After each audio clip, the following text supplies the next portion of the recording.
Good morning. Good morning. There you are.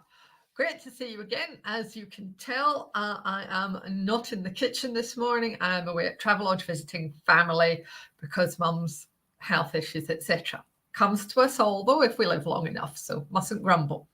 I hope you're safe and well, and your friends and family are too, because that truly is the most important thing. Right, what have we got for you today in our snippets from Chemicals Coffee Time? Well, the first thing is, says she looking at notes. Yes, this is a really good one. Now, the UK has just decided to adopt other regulatory regimes assessments of drugs. And I'm just going to pop a link to it there. And it's, I think, called the IRF, which is, I think, is some international regulatory framework or something like that. Just popping that below this video just now, which is great, which means that if a drug's been assessed in certain other countries like the EU or the USA or Canada or Singapore or whatever, I think there's a group of about 7 of them now. Sorry, just being an idiot. That's the link gone just now. Then they will go, yeah, that's fine for our market. We don't need to assess it again. Which rather begs the question, ladies and gentlemen, does it not? Why can't we do that in the UK for EU REACH or along the lines of the Swiss model?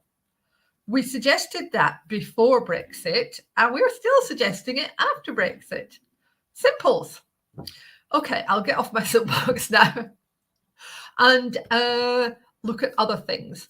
Oh, speaking of the EU, good news on poison centres. You know how we've been going through this situation where the portal was brought in and some countries were ready and quite a few countries weren't. Well, Slovakia has now decided to accept submissions through the portal. And that leaves just one country which isn't accepting through the portal, which is Bulgaria, I believe. But be very, very careful about this, because it doesn't mean to say that you could just upload through the portal and everything's okay. Some countries need a bit of extra information. I think there's 4 countries that require some form of payment, whether directly for PCN or to enable you to use the emergency telephone number. Republic of Ireland, I'm looking at you.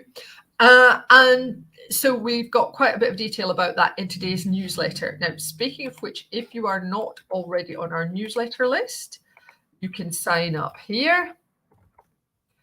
You won't get today's newsletter because it's a bit late for that, but it is out at 9:30 and you will be able to log into the website and see it in the newsletter archive. So, yeah, I mean, the newsletter is so big, we can't talk about everything in it. One thing we can talk about is our reasons to be cheerful, which today is, it's a Southern thing, things you find at Grandma's house.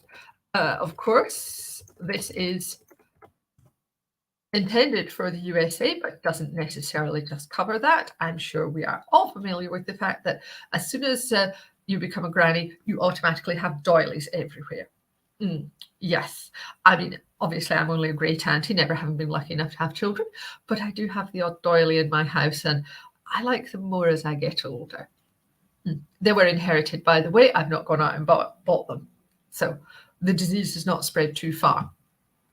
So that's it from me for today. Take very, very good care of yourselves, and I hope to be able to chat to you again next week. Bye.